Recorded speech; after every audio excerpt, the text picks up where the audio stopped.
संगमनेर तालुक्यातील जवळे कडलग येथे बिबट्याच्या हल्ल्यात 4 वर्षांच्या चिमुकलीचा दुर्दैवी मृत्यू झाल्याची हृदयाद्रावक घटना शनिवारी सायंकाळी 6:30 वाजण्याच्या सुमारास घडली.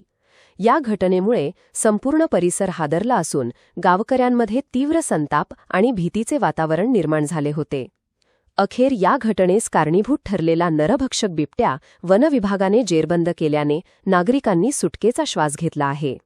जवळे कडलग गावातील चिखली रस्त्यालगत शेतकरी सूरज दिलीप कडलग यांची वस्ती आहे.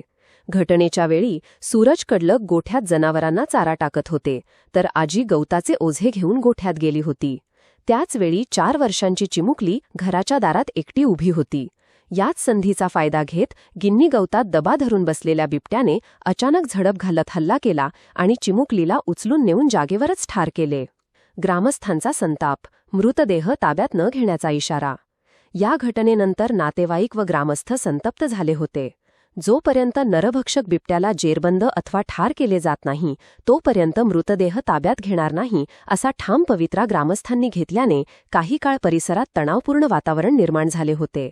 वनविभागाची तातडीची हालचाल, पिंजऱ्यात बिबट्या अडकला. घटनेची गंभीर दखल घेत वनविभागाने तात्काळ हालचाली करत जवळे कडलग शिवारात पिंजरा लावला. अखेर या पिंजऱ्यात धष्टपुष्ट नरभक्षक बिबट्या जेरबंद झाल्याने गावकऱ्यांमध्ये समाधानाचे वातावरण पसरले आहे.